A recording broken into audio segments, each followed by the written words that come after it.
মাদারীপুরে পুলিশের বিশেষ অভিযানে 200 কেজি গাঁজা উদ্ধার করা হয়েছে। এই ঘটনায় 2 মাদক ব্যবসায়ীকে গ্রেফতার করা হয়েছে, আর কয়েকজন পালিয়ে গেছে। এসএম আজহার হোসেনের প্রতিবেদনে দেখুন বিস্তারিত। মাদারীপুরের পুলিশের বিশেষ অভিযানে শীর্ষ মাদক ব্যবসায়ী চক্রের হেফাজতে থেকে 200 কেজি গাঁজা উদ্ধার করা হয়েছে। শনিবার রাত 1:30টার দিকে সদর উপজেলার ঘটমাঝি ইউনিয়নের উত্তর ঝিকরহাটি গ্রামের নান্নু দর্জির বাড়িতে এই অভিযান পরিচালনা করা হয়। অভিযানে নান্নু দর্জি ও নুরু দর্জি নামে 2 মাদক ব্যবসায়ীকে গ্রেফতার করা হয়েছে। তাদের দখল থেকে 9টি বস্তায় রাখা 50 প্যাকেট গাঁজা উদ্ধার করা হয়, যার আনুমানিক বাজার মূল্য প্রায় 40 লক্ষ টাকা। পুলিশের উপস্থিতি টের পেয়ে আরও 2 আসামি এনামুল দর্জি এবং সুমন দর্জি পালিয়ে যায়। পুলিশের তথ্য অনুযায়ী এনামুল দর্জির নামে ইতোমধ্যে 9টি মাদক মামলা রয়েছে এবং অন্যদের বিরুদ্ধে মাদক সম্পর্কিত একাধিক মামলা রয়েছে। মাদারীপুরের সদর মডেল থানায় মামলা দায়েরের প্রক্রিয়া চলছে। অভিযানটি পরিচালনা করেন মাদারীপুরের অতিরিক্ত পুলিশ সুপার জাহাঙ্গীর আলমের নেতৃত্বে সদর সার্কেল, জেলা গোয়েন্দা পুলিশ ও সদর মডেল থানার সদস্যরা। এই অভিযানের মাধ্যমে এলাকার মাদক ব্যবসা প্রতিরোধে কার্যকর পদক্ষেপ নেওয়া হয়েছে।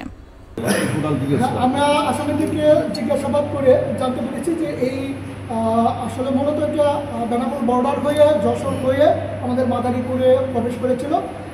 এই টোটাল আমরা 200 কেজি গাঁজা উদ্ধার করেছি এবং 200 কেজি গাঁজার বাজার মূল্য আনুমানিক 40 লক্ষ টাকা। এটির নান্নু দর্জির বাড়িতে আমরা অভিযান পরিচালনা করি এবং সেখানে আমরা বিপুল সংখ্যক এই গাঁজার সন্ধান লাভ করি এবং সেখান থেকে আমরা প্যাকেটজাত অবস্থা একদম বস্তার ভিতর থেকে আমরা 9টি বস্তা উদ্ধার করি এবং এই প্রত্যেকটি বস্তার মধ্যে এরকম একটি করে এরকম ছিল, এই বস্তার ভিতরে এই প্যাকেটগুলো ছিল এবং এই প্রতিটি প্যাকেটে প্রায় 4 কেজি করে গাঁজা।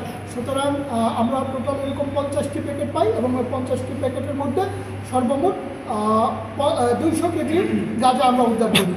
জিকরগাতি থেকে নান্নু দর্জি এবং নুরু দর্জি এই 2 জনকে আমরা হাতে নাতে গ্রেপ্তার করেছি এবং সুমন দর্জি এবং এনামুল দর্জি এই 2 জন পুলিশের উপস্থিতি টের পেয়ে তারা পালিয়ে গেছে। এখানে এই এনামুল দর্জি যে তার নামে 9টা মাদকের মামলা আছে, মাদক সহ অন্যান্য মামলা, এবং যে এই 4 জন আসামি আছে প্রত্যেকের নামেই মামলা রয়েছে।